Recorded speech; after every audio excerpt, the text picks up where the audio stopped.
حضرات صحابہ کرام رضوان اللہ علیہم اجمعین کے بارے میں کچھ باتیں عرض کرنا چاہتا ہوں تاکہ ہمیں کچھ پتا چلے کہ ان حضرات کا مقام کیا تھا. لوگوں کی نظروں میں نہیں، اللہ تعالیٰ اور اس کے رسول صلی اللہ علیہ وسلم کی نظر میں ان صحابہ کا کیا مقام تھا. یہ صحابہ تھے کون؟ قرآن پاک میں ان کی کس کس انداز سے اللہ تعالیٰ نے تعریفیں بیان فرمائی ہیں، اور یہ لوگ حضور صلی اللہ علیہ وسلم کے بھی محبوب تھے، اور حضور صلی اللہ علیہ وسلم کی چھوٹی سے چھوٹی خوشی کے لیے یہ حضرات اپنا جان، مال، اولاد سب کچھ قربان کرنے کے لیے تیار تھے کہ ہمارے محبوب صلی اللہ علیہ وسلم ہم سے خوش ہو جائیں. تو ہمارے اکابرین نے اس مقام صحابہ پر کئی کتابیں لکھی ہیں جن کا احاطہ اس چھوٹی سی مجلس میں ممکن نہیں. میں بس 2 کتابوں میں سے کچھ باتیں عرض کرتا ہوں. ایک مفتی اعظم پاکستان حضرت مفتی شفیع صاحب رحمۃ اللہ علیہ کی کتاب ہے مقام صحابہ، 120 صفحات پر وہ کتاب ہے، اور اس کتاب کے آخر میں حضرت مفتی شفیع صاحب رحمۃ اللہ علیہ نے لکھا ہے کہ میں اب اپنی عمر کے اس حصے میں پہنچ گیا ہوں کہ اب مجھے اپنی موت نزدیک نظر آ رہی ہے، بیماریوں کا ہجوم ہے. اس کتاب کے لکھنے کے 5 سال کے بعد مفتی شفیع صاحب کا انتقال ہوا ہے. بیمار تھے، فرمایا میں بیمار ہوں. ایسے موقع پر ایک ضدی آدمی بھی اپنی ضد کو چھوڑ دیتا ہے، ایک گناہگار بھی توبہ کے نزدیک چلا جاتا ہے. فرمایا اس عمر میں مجھے کوئی تصنیف کا شوق نہیں تھا کہ میں نے یہ کتاب لکھی ہے. کتنے برس پہلے، تقریباً 50 برس پہلے یا 40 برس پہلے مفتی شفیع صاحب رحمۃ اللہ علیہ یہ بات فرما رہے ہیں. فرمایا کہ میں امت کے حالات کو دیکھ رہا ہوں کہ وہ صحابہ کے بارے میں فتنوں میں مبتلا ہو رہے ہیں، ان پر اعتراض کر کے، ان کی برائی کر کے. اور آج کیا حال ہے، اللہ تعالیٰ ہم سب کی حفاظت فرمائے. تو ایک کتاب تو مفتی شفیع صاحب رحمۃ اللہ علیہ کی مقام صحابہ میں سے کچھ باتیں ہیں، اور کچھ باتیں میرے استاد حضرت مفتی نعیم صاحب دامت برکاتہم کی کتاب تفہیم الفقہ جلد نمبر 1، اس میں سے کچھ باتیں عرض کرتا ہوں. سب سے پہلے صحابی کہتے کس کو ہیں؟ صحابی اس کو کہتے ہیں جس نے ایمان کی حالت میں آپ صلی اللہ علیہ وسلم کی زیارت کی ہو، یا آپ صلی اللہ علیہ وسلم نے اسے دیکھا ہو، اور ایمان کی حالت میں ہی اس کا خاتمہ ہو. صحابی نے دیکھا ہو بالکل واضح. حضور نے دیکھا کیا مطلب؟ جیسے نابینا صحابی تھے، انہوں نے تو حضور کو نہیں دیکھا، تو حضور صلی اللہ علیہ وسلم نے ان کو دیکھا ہو اور ایمان کی حالت میں ان کا خاتمہ ہوا ہو. یہ ہے صحابی کی تعریف. پھر انبیاء کے بعد، انبیاء علیہم الصلوۃ والسلام کے بعد تمام انسانوں میں سب سے افضل حضرات صحابہ رضوان اللہ علیہم اجمعین ہیں. صحابہ رسول اللہ صلی اللہ علیہ وسلم اور امت کے درمیان ایک مقدس واسطہ ہونے کی وجہ سے ایک خاص مقام رکھتے ہیں. اب کتنی قرآن پاک کی آیتیں ہیں، میں ان میں سے چند آیتیں آپ حضرات کے سامنے بیان کروں گا، وہ بھی ان کا صرف مفہوم اور ترجمہ، اس کی تفسیر کیا ہے، اس کے مطالب کیا ہے، پھر بات بہت بڑھ جائے گی. پہلی آیت ہی ایسی ہے کہ اگر انسان کے ذہن میں بیٹھ جائے تو صحابہ کی عظمتوں کے لیے کافی ہے. پہلی آیت والسابقون الاولون من المهاجرين والانصار والذين اتبعوهم باحسان رضي الله عنهم ورضوا عنه وأعد لهم جنات تجري تحتها الانهار خالدين فيها ابدا ذلك الفوز العظيم. مہاجر اور انصار صحابہ. مہاجر صحابی وہ تھے جو مکہ میں آپ صلی اللہ علیہ وسلم کے ساتھ رہتے تھے، پھر اللہ تعالیٰ کے حکم سے انہوں نے مدینے کی طرف ہجرت کی، ان کو کہا جاتا ہے مہاجر. اور انصار ان صحابہ کو کہا جاتا ہے جو مکہ مدینہ شریف میں ہی مقیم تھے، ان کو انصار کہا جاتا ہے. آگے بھی اس کا تذکرہ آئے گا. ترجمہ یہ اس آیت کا، مہاجرین اور انصار میں سے جو لوگ پہلے ایمان لے آئے اور جنہوں نے نیکی کے ساتھ ان کی پیروی کی، اللہ ان سب سے راضی ہو گیا ہے اور وہ اس سے راضی ہیں. اور اللہ نے ان کے لیے ایسے باغات تیار کر رکھے ہیں جن کے نیچے نہریں بہتی ہیں، جن میں وہ ہمیشہ ہمیشہ رہیں گے. ذالک الفوز العظیم، یہی زبردست کامیابی ہے. دیکھیے اللہ تعالیٰ راضی ہو گئے. اب اس کی تفسیروں میں بہت زیادہ اقوال ہیں، ابھی اس کا موقع نہیں، لیکن ان کا خلاصہ یہی ہے کہ بعض حضرات فرماتے ہیں والسابقون الاولون من المہاجرین والانصار میں تمام کے تمام صحابہ داخل ہو گئے. بعض حضرات فرماتے ہیں والسابقون الاولون من المہاجرین والانصار میں کچھ صحابہ، اور کچھ والذین تبعوہم باحسان رضی اللہ والذین تبعوہم باحسان میں داخل ہیں. تو تمام کے تمام صحابہ اس میں داخل ہیں. رضی اللہ عنہم ورضوا عنہ، اللہ تعالیٰ ان سے راضی ہو گیا، وہ اللہ تعالیٰ سے راضی ہو گئے. حضرت حافظ عماد ابن کثیر رحمۃ اللہ علیہ تفسیر ابن کثیر میں فرماتے ہیں کہ اس شخص کے لیے دردناک عذاب ہے جو ان لوگوں کے لیے جو ان حضرات صحابہ میں سے سب کی برائی کرتے ہیں یا ان میں سے بعض کی برائی کرتے ہیں. یہ وہ لوگ ہیں جن سے اللہ تعالیٰ راضی ہو گیا ہے، اور جس سے اللہ تعالیٰ راضی ہو جاتا ہے پھر کبھی بھی ناراض نہیں ہوتا. جس سے ایک دفعہ اللہ تعالیٰ راضی ہو جائیں پھر کبھی اللہ تعالیٰ اس سے ناراض نہیں ہوتا. یہاں پر بھی اس آیت کے بعد بھی جیسے جمعے کے دن مفتی نعیم صاحب احمد برکاتہم فرما رہے تھے، الحاد اپنی ذہنی باتیں لوگوں کی دیکھیں کیسی ہیں. کہتے ہیں کہ یہ جب یہ اعلان ہوا تھا اللہ ان سے راضی ہو گیا، اس وقت ان حضرات صحابہ کے حالات تو درست تھے، نعوذ باللہ اس کے بعد یہ حالات خراب ہوئے ہیں. نعوذ باللہ اللہ تعالیٰ کو پتہ ہی نہیں ہے، اللہ تعالیٰ کو غیب کا علم ہی نہیں ہے. جس کے دل میں برائی آ جائے، بدبختی آ جائے، جس کا دل برباد ہو جائے، پھر اس کے ایسے حالات آتے ہیں کہ جب قرآن پاک میں یہ آیت آئی اذ یقول لصاحبہ لا تحزن ان اللہ معنا، کہ جب غار ثور میں آپ صلی اللہ علیہ وسلم اور حضرت ابوبکر صدیق رضی اللہ تعالیٰ عنہ موجود تھے، کفاروں کی آہٹ محسوس ہوئی تو حضرت ابوبکر صدیق رضی اللہ تعالیٰ عنہ نے عرض کیا، تو اس وقت آپ صلی اللہ علیہ وسلم نے قرآن پاک میں آتا ہے اپنے ساتھی یعنی حضرت ابوبکر صدیق رضی اللہ تعالیٰ عنہ سے کہا لا تحزن ان اللہ معنا، گھبراؤ مت، اللہ ہمارے ساتھ ہے. صحابی کہا قرآن پاک میں، اپنے صحابی سے کہا، اپنے ساتھی سے کہا. یہاں پر بھی جو ملحدین ہیں نعوذ باللہ وہ کہتے ہیں، میں نے حضرت مولانا مکی صاحب جو مکہ شریف مدرس ہیں ان کے دروس میں سنا سیرت کے کہ وہ کفار ملحدین یہاں پر بھی یہ کہتے ہیں کہ حضرت ابوبکر صدیق رضی اللہ تعالی عنہ نے نعوذ باللہ جان بوجھ کر بڑی آواز سے کہا تھا حضور کو پھنسانے کے لیے، تاکہ وہ لوگ ان کی باتیں سن لیں اور ان کو پتہ چل جائے اندر غار میں آپ صلی اللہ علیہ وسلم اور حضرت ابوبکر صدیق رضی اللہ تعالیٰ عنہ موجود ہیں. غزوہ احد کے تذکرے میں آپ کو یاد ہوگا کہ جب ابو سفیان وہاں سے جانے لگا، میدان چھوڑ کر جانے لگے، تو آپ صلی اللہ علیہ وسلم نظر نہیں آ رہے، تو آواز لگائی کہ محمد زندہ ہیں صلی اللہ علیہ وسلم. ہم کہیں گے کوئی جواب نہیں آیا. پھر کہا کوئی جواب نہیں آیا. ابوبکر زندہ ہے رضی اللہ تعالیٰ عنہ، کوئی جواب نہیں. عمر زندہ ہے، کوئی جواب نہیں. اتنے میں جاتے ہوئے کہنے لگا ہم نے سب کو مار دیا ہے. حضرت عمر سے برداشت نہیں ہوا، کہا خاموش رہو، حضور صلی اللہ علیہ وسلم تمہاری آواز سن رہے ہیں اور ہم سب حیات ہیں.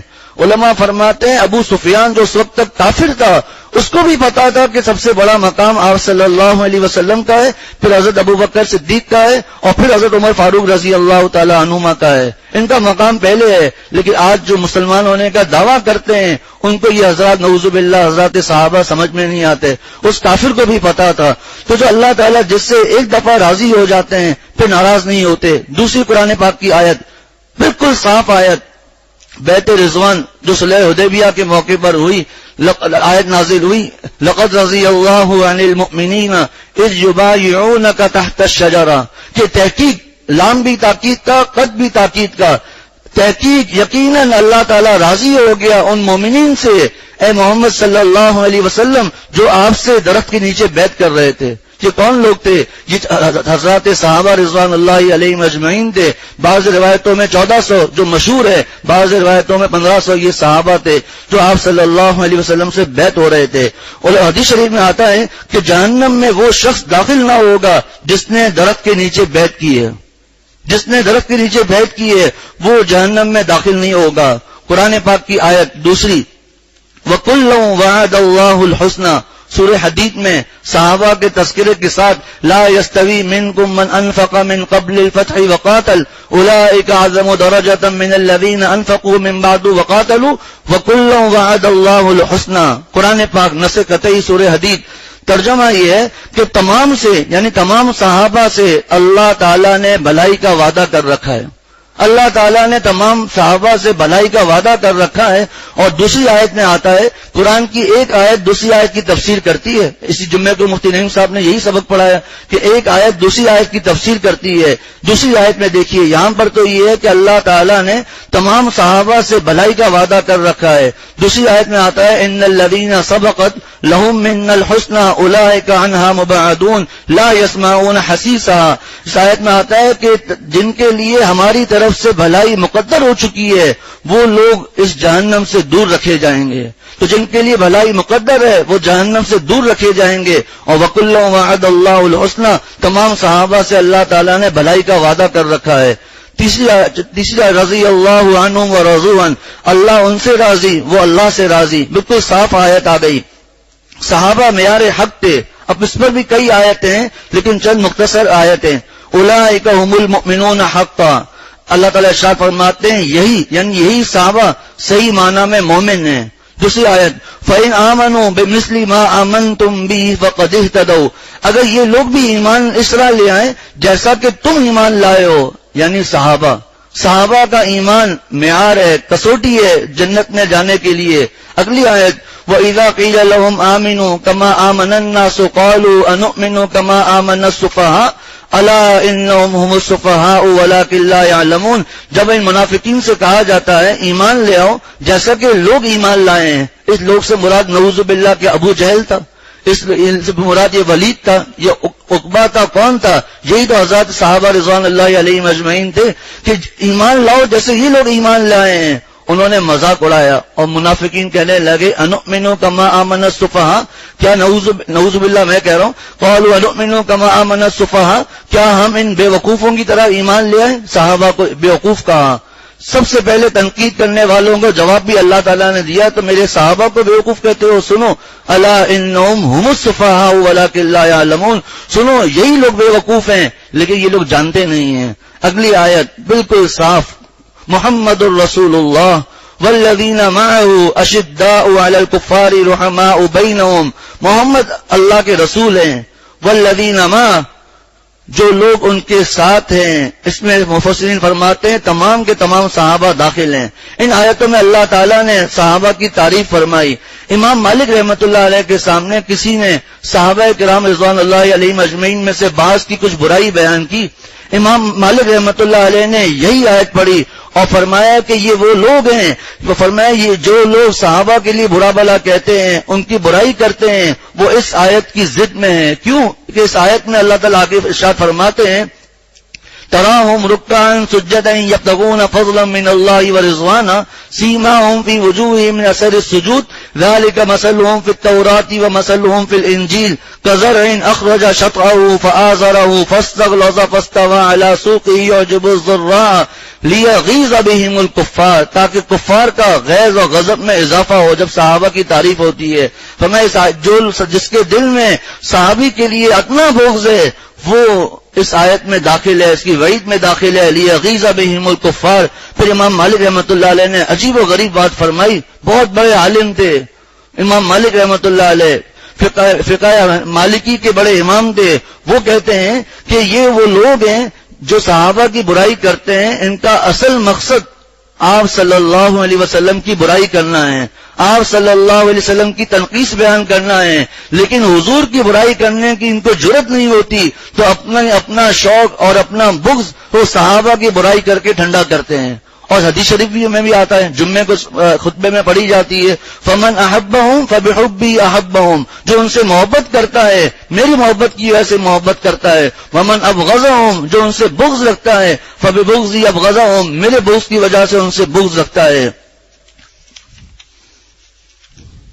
اگلی آیت کہ یہ صحابہ کرام رضوان اللہ علیہم اجمعین محفوظ عن الخطا ہیں، خطاؤں سے محفوظ ہیں، یعنی یا تو صدور معصیت سے محفوظ ہیں یا آخرت کے مواخذے سے محفوظ ہیں. معصوم نہیں ہیں، معصوم صرف اور صرف انبیاء علیہم الصلوۃ والسلام کی ذات معصوم ہے، اور فرشتے تو معصوم ہیں ہی، وہ تو انسانوں میں ہیں ہی نہیں. باقی صحابہ یہ معصوم نہیں ہیں، یہ محفوظ ہیں، یعنی اللہ تعالیٰ آخرت میں کسی صحابی سے کوئی مواخذہ ہی نہیں فرمائیں گے. پہلے بھی عرض کیا تھا کہ صحابہ کی معافی یقینی ہے اور ہم لوگوں کی معافی کوئی یقینی نہیں. پتہ نہیں اللہ تعالیٰ کس بات پر مواخذہ کرے. تو جس کی معافی یقینی ہے اس کی برائی کر رہا ہے وہ جس کی معافی میں ہی شک ہے. اللہ تعالیٰ ارشاد فرماتے ہیں یوم لا یخزی اللہ النبی والذین آمنوا معہ نورهم يسعى بين أيديهم وبأيمانهم. اس دن جب اللہ نبی کو اور جو لوگ ان کے ساتھ ایمان لائے ہیں ان کو رسوا نہیں فرمائیں گے. صحابہ کے بارے میں کہ اللہ تعالیٰ ان کو رسوا نہیں فرمائیں گے. قرآن پاک کی آیت وعد اللہ الذین آمنوا منکم وعملوا الصالحات لیستخلفنہم فی الارض. سورۃ النور میں تم میں سے جو لوگ ایمان لے آئے ہیں اور جنہوں نے نیک اعمال کیے ہیں ان سے اللہ تعالیٰ نے وعدہ کیا ہے کہ وہ انہیں ضرور زمین میں اپنا خلیفہ بنائے گا. صحابہ رضوان اللہ علیہم اجمعین حضور صلی اللہ اور یہ خلافت 30 سال آپ صلی اللہ علیہ وسلم نے فرمایا خلافت 3 سال ہوگی پھر بادشاہت ہوگی. یعنی حضور صلی اللہ علیہ وسلم کے نقش قدم پر جو خلافت رہے گی وہ 30 سال رہے گی. یعنی حضرت علی رضی اللہ تعالیٰ عنہ کے زمانے تک جن کو خلفائے راشدین کہا جاتا ہے. اللہ تعالیٰ نے اگلے درس میں اس کی پوری تفصیل آئے گی انشاءاللہ، بلکہ اگلے سے اگلے درس میں اللہ تعالیٰ نے آپ صلی اللہ علیہ وسلم کو کیا حکم دیا. فرمایا فاعف عنہم واستغفر لہم وشاورہم فی الامر کہ آپ ان کو معاف کر دیجئے اور ان کے لیے مغفرت کی دعا کیجئے اور ان سے اہم معاملات میں مشورہ لیتے رہیے. صحابہ سے مشورہ کرنے کا حکم اللہ تعالیٰ دے رہے ہیں آپ صلی اللہ علیہ وسلم کو. اللہ تعالیٰ نے صحابہ کا ایمان کا تقوی کا امتحان لیا اور انہیں کامیاب قرار دیا. اولئک الذین امتحن اللہ قلوبہم للتقوی لہم مغفرۃ واجر عظیم. یہ وہی لوگ ہیں جن کے دلوں کو اللہ نے خوب جانچ کر تقوی کے لیے منتخب کر لیا ہے. ان کو مغفرت بھی حاصل ہے اور زبردست اجر بھی. اگلی آیت میں ہے صحابہ کے بارے میں وَلَكِنَّ اللَّهَ حَبَّبَ إِلَيْكُمُ الْإِيمَانَ وَزَيَّنَهُ فِي قُلُوبِكُمْ وَكَرَّهَ إِلَيْكُمُ الْكُفْرَ وَالْفُسُوقَ وَالْعِصْيَانَ أُولَئِكَ هُمُ الرَّاشِدُونَ کہ اللہ نے تمہارے دلوں میں ایمان کی دولت ڈال دی ہے. صحابہ کے بارے میں قرآن میں آتا ہے اس سے پچھلی آیت وَاعْلَمُوا أَنَّ فِيكُمْ رَسُولَ اللَّهِ لَوْ يُطِيعُكُمْ فِي كَثِيرٍ مِّنَ الْأَمْرِ لَعَنِتُّمْ وَاعْلَمُوا أَنَّ فِيكُمْ رَسُولَ اللَّهِ. تم جان لو اللہ کا رسول تمہارے درمیان میں. صحابہ کو خطاب ہو رہا ہے. تو اللہ نے تمہارے دل میں ایمان کی دولت ڈال دی ہے اور اسے تمہارے دلوں میں پرکشش بنا دیا ہے ایمان کو، اور تمہارے اندر کفر کی اور گناہوں اور نافرمانی کی نفرت بیٹھا دی ہے. آگے اللہ تعالیٰ ارشاد فرماتے ہیں ایسے ہی لوگ ہیں جو ٹھیک ٹھیک راستے پر آ چکے ہیں. اگلی آیت یا ایھا النبی حسبک اللہ ومن اتبعک من المؤمنین. اے نبی تمہارے لیے تو بس اللہ اور وہ مومن کافی ہیں جنہوں نے آپ کی پیروی کی. سورہ حشر میں اللہ تعالیٰ نے تمام کے تمام مسلمانوں کی 3 جماعتیں فرمائی ہیں. یعنی حضور صلی اللہ علیہ وسلم سے لے کر قیامت تک جتنے مسلمان آئیں گے سب کے سب کی اللہ تعالیٰ نے 3 جماعتیں بنائی ہیں. سب سے پہلی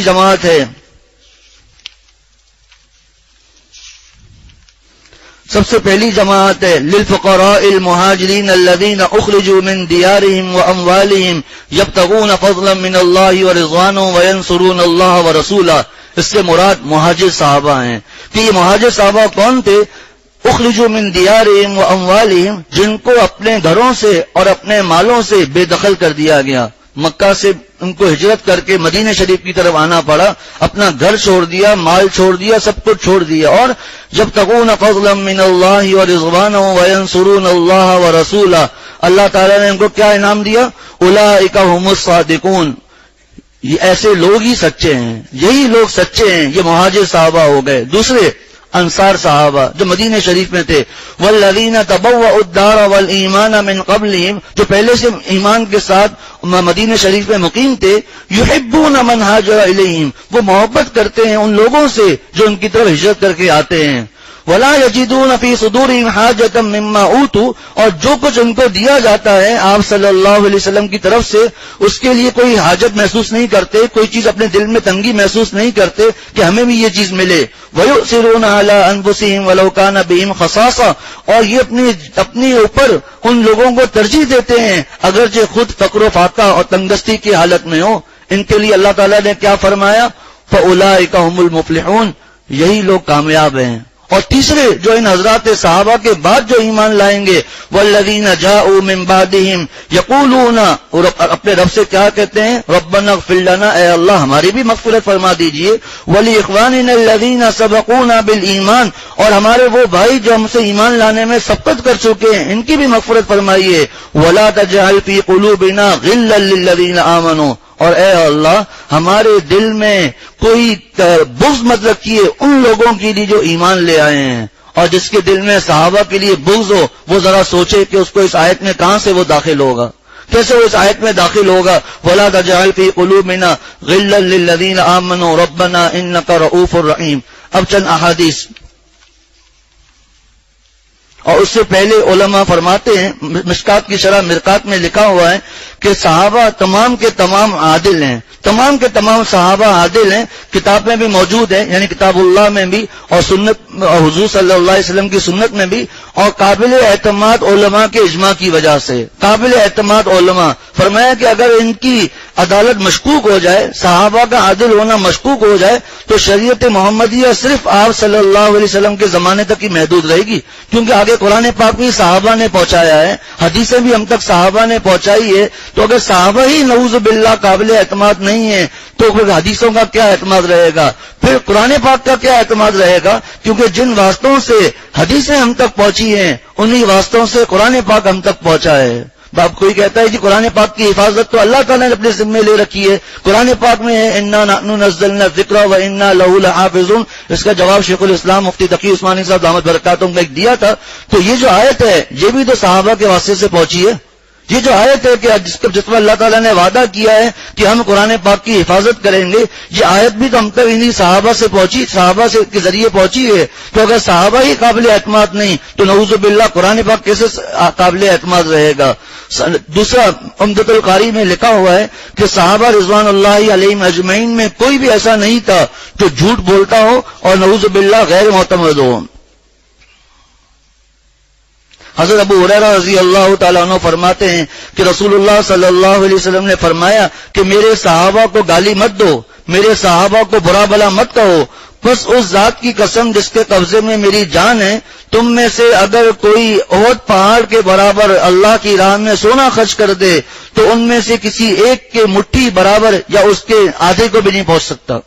حضور صلی اللہ علیہ وسلم فرماتے ہیں، ترمذی کی روایت ہے کہ اذا رأيتم الذين يسبون اصحابي فقولوا لعنت اللہ علی شرکم. جب تم دیکھو کسی آدمی کو جو میرے صحابہ کو برا بلا کہہ رہا ہے، مفتی شفیع صاحب نے فرمایا یسبون کا ترجمہ گالی نہیں ہے، یسبون کا ترجمہ ہے برا بلا کہنا. یہ جس کو تم دیکھو کہ یہ میرے صحابہ کو برا بلا کہہ رہے ہیں تو ان کو کہو تمہارا جو شر ہے اس پر تمہاری لعنت ہو تمہارے پر اللہ تعالیٰ کی. امام احمد بن حنبل رحمۃ اللہ علیہ فرماتے ہیں جب تم کسی شخص کو دیکھو کہ وہ صحابہ کے بارے میں برائی کر رہا ہے صحابہ کی تو اس کے اسلام کو مشکوک سمجھو. امام احمد بن حنبل رحمۃ اللہ علیہ حدیث شریف کی مشہور کتاب مسلم شریف، اس کے جو امام مسلم نے ان کے مصنف ہیں، ان کے استاد امام ابو زرع رحمۃ اللہ علیہ وہ فرماتے ہیں جو صحابہ کو برا بلا کہے ایسا شخص زندیق ہے، کیونکہ اس کا اصل مقصد قرآن اور حدیث سے اعتماد کو ہٹانا ہے. ایک روایت میں آتا ہے کہ رسول اللہ صلی اللہ علیہ وسلم نے فرمایا کہ میرے صحابہ کے بارے میں اللہ سے ڈرو، میرے صحابہ کے بارے میں اللہ سے ڈرو، میرے بعد ان کو نشانہ نہ بنانا، یعنی ان کی برائی نہ کرنا. حضرت جابر بن عبداللہ رضی اللہ تعالیٰ عنہ فرماتے ہیں کہ رسول اللہ صلی اللہ علیہ وسلم نے فرمایا کہ اللہ تعالیٰ نے انبیاء اور نبیوں کے علاوہ، انبیاء اور رسل کے علاوہ تمام عالمین پر میرے صحابہ کو فوقیت دی ہے. صحابہ کو ایک روایت میں آتا ہے کہ حضور صلی اللہ علیہ وسلم نے فرمایا تمہارے لیے میری اور خلفائے راشدین کی سنت پر عمل کرنا لازم ہے، لہذا اس کو مضبوطی سے تھامو. حضرت سعید بن زید رضی اللہ تعالیٰ عنہ جو عشرہ مبشرہ میں سے تھے وہ فرماتے ہیں کہ صحابہ کرام میں سے فرماتے ہیں اللہ کی قسم صحابہ کرام میں سے کسی شخص کا رسول اللہ صلی اللہ علیہ وسلم کے ساتھ کسی جہاد میں شریک ہونا پھر جس میں اس کا چہرہ غبار آلود ہو جائے، غیر صحابہ میں سے ہر شخص کی عمر بھر کی عبادت سے بہتر ہے، اگرچہ اس کو حضرت نوح علیہ السلام کی جتنی عمر بھی عطا کر دی جائے. یعنی حضرت نوح علیہ السلام جتنی بھی عمر ان کو عطا کر دی جائے اور پھر پوری زندگی عبادت کرتا رہے. اور ایک صحابی نے جو ایک غزوے میں آپ صلی اللہ علیہ وسلم کے ساتھ شریک رہا ہے اور اس کا چہرہ غبار آلود ہوا ہے، اس صحابی کا وہ عمل اس سے بڑھ کر ہے. اسی لیے ہمارے حضرت والا رحمۃ اللہ علیہ فرماتے تھے کہ ساری دنیا کے اکابرین، چاہے تابعین ہوں، چاہے طبع تابعین ہوں، چاہے امام بخاری ہوں، جو بڑے بڑے اکابرین ہوں، بزرگان دین ہوں، علماء اللہ والے ہوں، ان کو ایک پلڑے میں رکھ دیا جائے دوسرے پلڑے میں ایک ادنا صحابی جو سب سے آخر میں ایمان لے آیا ہو، اونٹ چرانے والا ہو، وہ موجود ہو تو اس صحابی کا پلڑا بھاری ہے، کیونکہ اس نے ان آنکھوں کو دیکھا ہے جنہوں نے اللہ تعالیٰ کو دیکھا ہے۔ صحابہ رضوان اللہ علیہم اجمعین، کتنے بڑے لوگ تھے یہ صحابہ رضوان اللہ علیہم اجمعین۔